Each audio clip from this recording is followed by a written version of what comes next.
और इस बीच शिवसेना के जो बागी विधायक का गुट है वो कल रात गुवाहाटी से गोवा पहुंचा है और गोवा में सभी विधायकों को एक होटल में रखा गया है क्योंकि आज फ्लोर टेस्ट नहीं हो रहा है। ऐसे में अब ये विधायक जो है वो मुंबई कब पहुंचेंगे इसको लेकर अभी सस्पेंस जो है वो बना हुआ है। लेकिन जिस तरह से खबरें आ रही हैं कि एकनाथ शिंदे कुछ विधायकों के साथ मुंबई आकर राज्यपाल से मुलाकात कर सकते हैं और आगे की रणनीति वो तय कर सकते हैं और उनको उन्हीं होटल में ठहराया जाएगा जहां बीजेपी के विधायक हैं। दोनों को अब इकट्ठा रखा जाएगा क्योंकि अब दोनों एक दूसरे को समर्थन दे रहे हैं, तो उन्हें जो है उसी होटल में ठहराने की व्यवस्था की जाएगी। अभी तक ये विधायक इस बात का इंतजार कर रहे थे कि यदि कॉन्फिडेंस वोट होता है तो वो सुबह सुबह आज मुंबई के लिए निकलेंगे, लेकिन अब जिस ढंग से उद्धव ठाकरे ने कल रात में ही इस्तीफा दे दिया, हाउस फेस नहीं किया उन्होंने, और उसके बाद स्थिति बदल गई है। अब एक अलग ढंग की सौदेबाजी होगी कि रेबल जो एकनाथ शिंदे गुट को क्या क्या मंत्री पद मिलता है, क्या एकनाथ शिंदे जो है उप मुख्यमंत्री बनते हैं, कहा तो यही जा रहा है। अब इन सब चीज़ों के लिए भी जो है वो की जाए। और हमारे पास दो मेहमान हैं, वेंकटेश केसरी जी हैं, संजीव सबादे जी हैं। संजीव जी, आपसे सबसे पहला सवाल है, क्या आगे देखते हैं, शिवसेना का आगे क्या होगा? हेलो, मेरी आवाज सुनाई दे रही है आपको? जी आपकी आवाज। मेरा एक छोटा सा सवाल है, शिवसेना का या कहें उद्धव ठाकरे का अब क्या होगा? मैं बार बार कहते आ रहा हूं कि सबसे बड़ी चुनौती शिवसेना के सामने है उनके संगठन बचाने की, संगठन बढ़ाने की। उनके विधायक तो चले गए हैं, सरकार भी चली गई है, अभी जो बाकी विधायक है और जो पार्षद है अलग अलग महापालिका में, उनको साथ में रखने की, और जो शिवसैनिक है वो भी साथ रहे, इसकी कोशिश वो कर रहे हैं, उन्होंने शुरू की है। तो ये सबसे बड़ी चुनौती शिवसेना के सामने है। तो वो किस ढंग से आगे जाके करते हैं ये देखना होगा। अभी कल सीआरपीएफ मुंबई में बुलाई गई है, उसके अलावा बहुत सारे जो नेता है, लोकल नेता है अलग अलग शहरों में, जिलों में, उन पर प्रतिबंधात्मक कार्रवाई की जो रहती है, तो नोटिस दी गई है कि आप घर से बाहर ना निकले, कुछ ना करें। तो एक राज्यपाल महोदय को या तो सरकार को, जो भी सरकार अभी गवर्नर चला रही है, उनको ऐसा लग रहा है कि शिवसेना के जो कार्यकर्ता है, शिवसैनिक बाहर आएंगे और भाजपा के खिलाफ, या तो भाजपा के बजाय जो उनके जो विधायक बाहर निकले हैं, भाग गए हैं, बागी बन गए हैं, उनके खिलाफ नारेबाजी करेंगे, तोड़फोड़ करेंगे। तो वो सारी कोशिश उनकी चल रही है। लेकिन शिवसेना अभी आगे जाकर बहुत एग्रेसिव रुख अपनाएगी ऐसे दिख रहा है। कुछ महीनों में ही महाराष्ट्र में कई सारी महापालिका के चुनाव है, तो अभी तक उनमें से बहुत सारी महापालिका इंक्लूडिंग मुंबई, ठाणे, ये शिवसेना के पास थी, तो उस पर कब्जा करने की कोशिश भाजपा करेगी। तो इसीलिए शिवसेना की कोशिश है कि अपने जो छोटे छोटे गढ़ है, राज्य का जो गढ़ है वो तो हाथ से चला गया, लेकिन बाकी जो छोटे छोटे गढ़ है वो अपने हाथ में रखे, उस ढंग से वो इसके बाद काम करेंगे। और ये शिवसेना के सारे नेता, अभी उन्होंने तय किया है कि हर जिले में, हर शहर में जाके वहां के शिवसैनिक उनसे बात करें, कार्यकर्ताओं से बात करें, और वहां कुछ ना कुछ संघर्ष के प्रोग्राम शुरू करें, ऐसा उन्होंने अभी तय किया है, ऐसी मेरी जानकारी है। जी, वेंकटेश केसरी साहब भी हमारे साथ जुड़े हुए हैं। वेंकटेश जी, यहाँ पर एक तरफ हम ये सुन रहे थे कि शरद पवार उद्धव ठाकरे से नाराज रहने लगे हैं क्योंकि उद्धव ठाकरे उनके फोन कॉल का जवाब नहीं देते। दूसरी तरफ अगर हम बागी गुट को देख रहे हैं तो वो दीपक केसरकर जैसे जो वरिष्ठ नेता हैं शिवसेना के, वो ये आरोप लगा रहे हैं कि शरद पवार उद्धव ठाकरे को ज्यादा करीब लगने लगे थे। तो क्या ये अपनी अपनी सहूलियत से सिर्फ आरोप लगाया जा रहा है और जो बीजेपी ने स्क्रिप्ट लिखी थी उसी पर बढ़ा जा रहा है? ऐसा है कि ये तो बीजेपी की स्क्रिप्ट थी, इसमें कोई दो राह नहीं है। दिखाई देता है जिस तरीके से उन्होंने कोशिश की, क्योंकि देवेंद्र फडणवीस को पता चला कि वो कांग्रेस को तोड़ने के उनका कुछ फायदा नहीं है, और फिर एनसीपी का उन्होंने इससे पहले कोशिश की थी, लेकिन जब तक शरद पवार है पूरी एनसीपी नहीं टूटेगी। शिवसेना के साथ भी उनका 20 में कुछ लाइन में गड़बड़ी है, बारिश हो रही है दिल्ली में इसकी वजह से। और मैं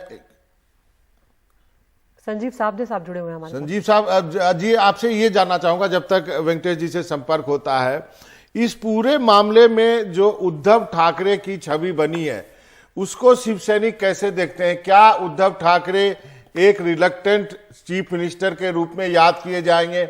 एक ऐसा नेता जिसको विधानसभा फेस करनी चाहिए, कम से कम विधानसभा में जो भाषण उन्होंने फेसबुक लाइव पे दिया वो भाषण विधानसभा में देना चाहिए था। क्या वो अपने बेटे तक को डिफेंड नहीं कर सकते थे, जो कि एकनाथ शिंदे, उनके बेटे भी एमपी हैं, तो उनको भी काउंटर नहीं कर सके? उद्धव ठाकरे की छवि शिव सैनिकों में कैसी बनी होगी और आम जनता में परसेप्शन? ये जनता का परसेप्शन और शिवसेना के जो कार्यकर्ता हैं उनका परसेप्शन मैं कल से बात करते आ रहा हूं, तो उनको एक तो उद्धव ठाकरे को बहुत सहानुभूति मिलने लगी है। अच्छा। उनको लग रहा है कि ये बीजेपी ने जो किया है, खंजर ये किया है उनके पीठ में, ऐसी एक भावना है। और उद्धव ठाकरे ने विधानसभा में जाए बिना जो इस्तीफा दिया वो अच्छी बात हो गई। ऐसा ही ट्रेंड यहाँ दिखाई दे रहा है। मैंने कई सारे शिवसेना के कार्यकर्ताओं से बात की, उनका क्या कहना है, तो अभी तक जो उन्हें ऐसा लग रहा है कि जो हिंदुत्ववादी दो पार्टियां थी उनमें से शिवसेना को तोड़ने की कोशिश भाजपा ने की है और हिंदुत्ववादी पार्टी महाराष्ट्र में ना रहे, ये ऐसा उनका रवैया रहा, ये एक भावना है। और ये शिवसेना ये महाराष्ट्र के मिट्टी की पार्टी है और महाराष्ट्र के मिट्टी की पार्टी को खत्म करने की कोशिश भाजपा ने की। इसके लिए बहुत शिवसेना में गुस्सा है और एग्नी है। तो किसी तरह से हम भाजपा को ये सिखाएंगे, सबक सिखाएंगे, ये बोल के। अभी तो वो बता रहे हैं, आगे जाके क्या होने वाला है पता नहीं, लेकिन उद्धव ठाकरे की जो छवि है वो पहले से महाराष्ट्र में संयमी नेता, अच्छे ढंग से काम कर रहे नेता ऐसी रही है। हालांकि वो कुछ महीने बीमार थे, घर के बाहर नहीं निकले थे, कोविड की वजह से नहीं निकले थे, उनका ऑपरेशन हुआ नहीं निकले थे, लोगों को मिल नहीं पा रहे थे, तो कई लोगों में गुस्सा भी था, सरकार के मंत्रियों में गुस्सा था। लेकिन आमतौर पर देखा जाए तो आमतौर पर उनकी छवि जो पहले 2019 में थी उसकी तुलना में अभी अच्छी बन गई है, ऐसे मुझे लग रहा है। जी वेंकटेश केसरी साहब एक बार फिर से हमारे साथ जुड़ गए हैं। वेंकटेश, अभी आपने मेरा जो सवाल का आप जवाब दे रहे थे वो भी दे दीजिएगा, और जो मनोरंजन सवाल पूछ रहे हैं कि उद्धव ठाकरे की जो छवि है वो अब कैसी बनी है, क्या सहानुभूति उनके लिए बढ़ी है इधर? ऐसा है कि दो तीन बातें अभी स्पष्ट होनी जरूरी है। एक तो आने वाले जो चुनाव है वो महाविकास आघाड़ी के स्ट्रेटेजी तले बने रहेंगे या फिर तीनों पार्टियां अलग अलग जाएंगी, क्योंकि बीएमसी है, पुणे है, ठाणे है और दूसरे कॉर्पोरेशन के चुनाव है, वहां शक्ति परीक्षा होगी। छवि उद्धव ठाकरे की अच्छी है, लेकिन संगठन में जो स्पिरिट इनकलकेट करना चाहिए वो करने में वो सक्सेसफुल नहीं रहे, ये तो रियलिटी है। अगर ये होती तो शिवसेना बड़े पैमाने पे इतने धड़ल्ले से गिर नहीं जाती, शिवसेना जो लेजिस्लेचर पार्टी है। तीसरी बात ऐसी है कि महाराष्ट्र में बीजेपी दिखाएंगे कि हम ही हिंदुत्व के चैंपियन है और हिंदुत्व वोट बिखर न जाना चाहिए।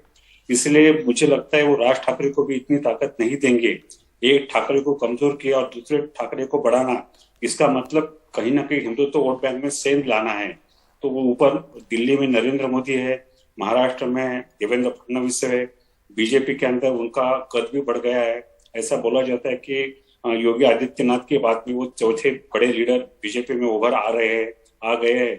तो और आज उन्होंने कहा भी कि हम 25 साल रहेंगे, जहां महाराष्ट्र से जो खबरें आ रही है 25 साल रहेंगे, उनके पास में एज भी है।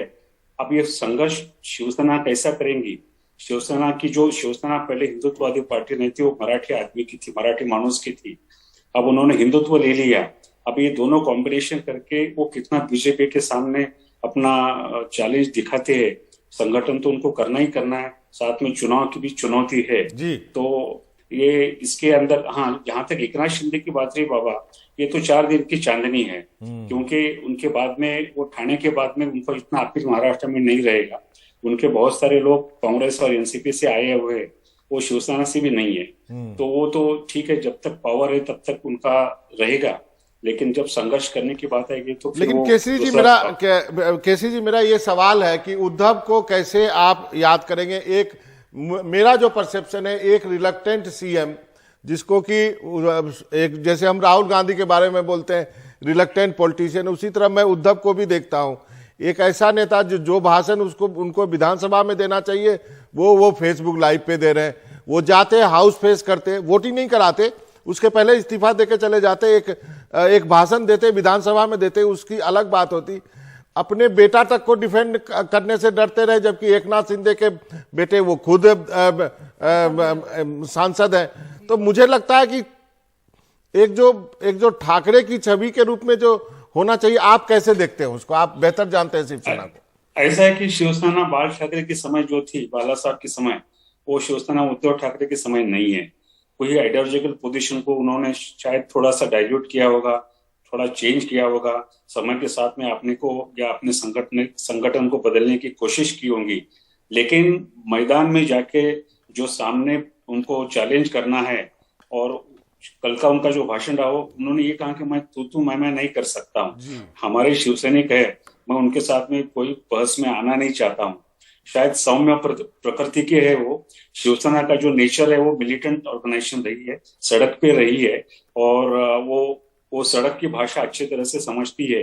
उद्धव ठाकरे में शायद नहीं, वो दिखाई नहीं देता। हाँ, एक बात सच है कि उन्होंने सरकार अच्छी चलाई। जहां तक कोविड की बात थी, सरकार में तो कोविड मैनेजमेंट, आप देखते हैं कि कोविड मैनेजमेंट तगड़ा रहा। धारावी जैसे जो झोपड़पट्टी है, वहां उन्होंने अच्छी काम की। सरकार के प्रॉब्लम में ये नहीं रहा, राष्ट्रवादी का बहाना बनके उनको तोड़ा गया।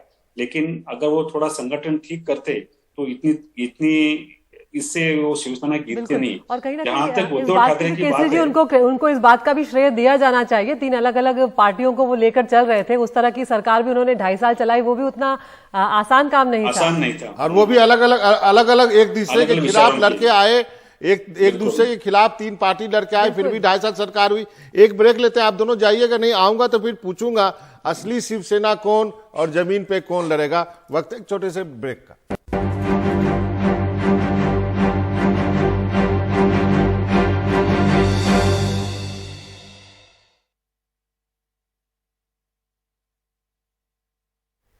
तो उद्धव ठाकरे का यहाँ पर इस्तीफा हो गया है, और मनोरंजन संजय राउत प्रेस के सामने आए और उन्होंने कहा है कि सत्ता हमारे लिए पैदा हुई है, हम सत्ता के लिए पैदा नहीं हुए, और हम वापस काम करेंगे और अपने बूते पे हम सत्ता में आएंगे। 2.5 साल तक उद्धव जी के नेतृत्व में कांग्रेस और राष्ट्रवादी की सरकार चली, शिवसेना उसमें थी अर्थात, और सभी का उनको सहकार्य मिला, सोनिया गांधी हो, पवार साहब हो। लेकिन उद्धव जी ने जाते वक्त कहा कि मेरे ही लोगों ने मुझसे गद्दारी की, बेईमानी की, इसलिए ये सरकार अब मैं नहीं चला सकता हूँ।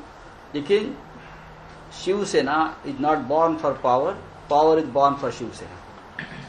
हम सत्ता के लिए पैदा नहीं हुए, सत्ता हमारे लिए पैदा हुई। ये बाला साहब ठाकरे जी का एक मंत्र रहा हमेशा। हम वापस काम करेंगे और फिर एक बार अपने बलबूते पर सत्य पे आएंगे। धन्यवाद। मुझे समझ किया है, मैं कल जाने की कोशिश कर रहा हूँ। मैं एक लॉ मेकर हूँ, मैं मेंबर ऑफ पार्लियामेंट हूँ, मुझे जिम्मेदारी मालूम है। मुझे मालूम है ये सब कौन कर रहा है, उनके पीछे कौन है और क्यों हो रहा है, ये पूरा देश जानता है। तो मुझे डर नहीं है, मैं मेरी बात रखूंगा।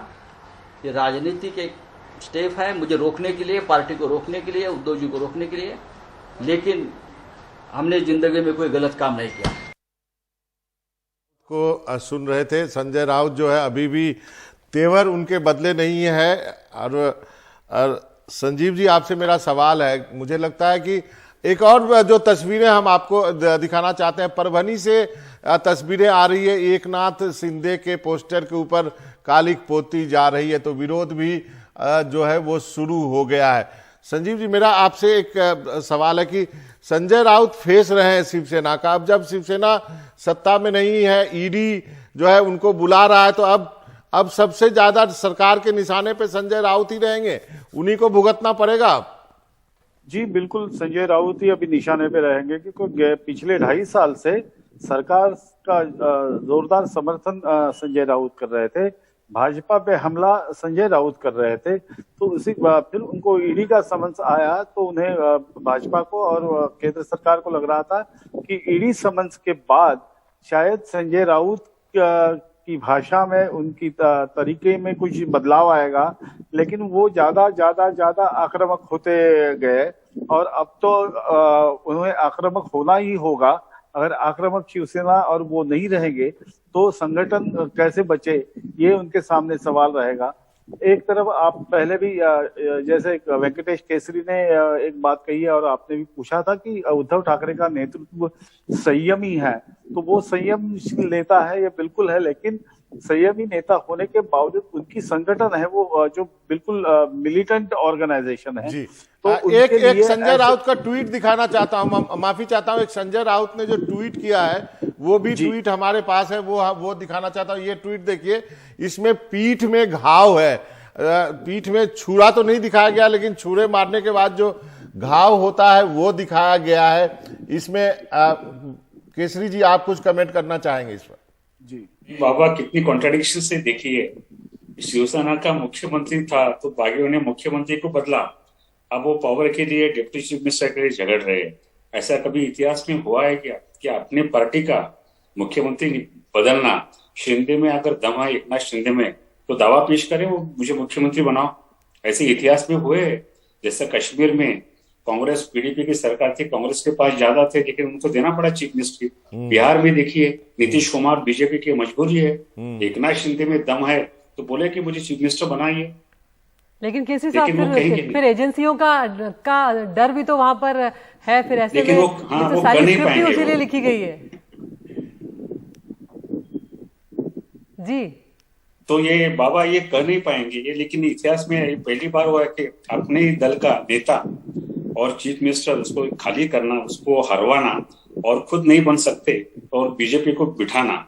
ये बीजेपी को अच्छी तरह से पता है कि ये बागियों को कैसा ठिकाना लगाना है, नंबर 1। नंबर 2, बीजेपी को पूरे हिंदुत्व का चैंपियन महाराष्ट्र का वही बनना है, ये भी उन्हें पता है। उन्हें ये भी पता है महाराष्ट्र में जो उनका विस्तार हुआ है वो आरएसएस से नहीं हुआ, वो शिवसेना के साथ जाने से हुआ, ये भी उन्हें पता है। उनको उनके प्लस पॉइंट और माइनस पॉइंट पता है, चाहे पोस्चर कुछ भी रहने दो, लेकिन उनको अलायंस की उनकी मजबूरी है, लेकिन धीरे धीरे वो छोटे पार्टियों को खत्म करेंगे। जी संजीव जी, लेकिन संजीव जी के पास आना चाहूंगा, लेकिन संजीव जी ये भी तो सही है कि जिस ढंग से बीजेपी बढ़ी है, आज के दिन बीजेपी क्लेम कर सकती है कि वो सबसे बड़ी पार्टी है, और ये बात जो है फडणवीस ने प्रूव किया है। जी बिल्कुल। एक तो उन्होंने जो दूसरी हिंदुत्ववादी पार्टी थी महाराष्ट्र में शिवसेना, उसको तोड़ा है। जैसे वेंकटेश ने कहा उसी तरह खुद की पार्टी का चीफ मिनिस्टर होते हुए उसे हटा के अभी वो सेकंड इसमें बैठने वाले, मतलब डेप्यूटी चीफ मिनिस्टर की पोस्ट वो चाहेंगे एकनाथ शिंदे।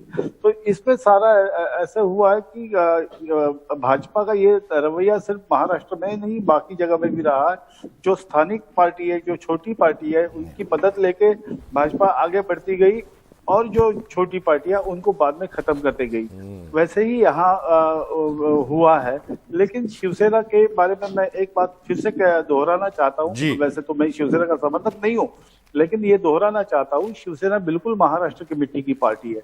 जैसे छगन भुजबल पार्टी से निकले थे, उनके साथ 16-18 विधायक पार्टी से निकले थे, राणे निकले थे, हाँ उसके बाद राणे निकले थे, तब गणेश नाइक निकले थे, राज ठाकरे निकले थे।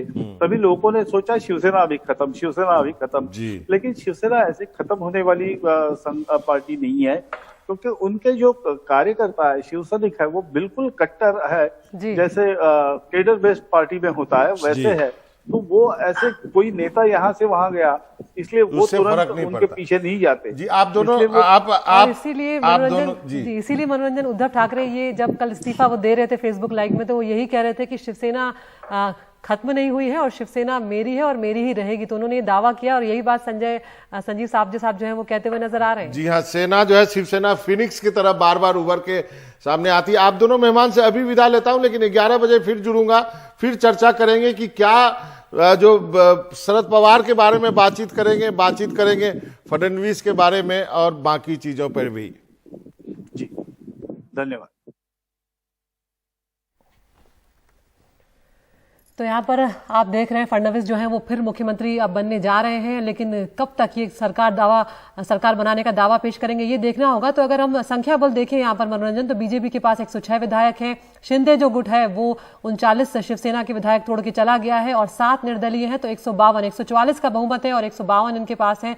तो आंकड़ों में बीजेपी को कहीं कोई दिक्कत यहाँ पर आती हुई बिल्कुल भी नजर नहीं आ रही है। जी हाँ, निश्चित रूप से, और निर्दलीय भी हैं साथ में, तो इन जो है आराम से, लेकिन अब देखना होगा कब जो है राज्यपाल के पास जाते हैं, सरकार बनाने का दावा पेश करते हैं।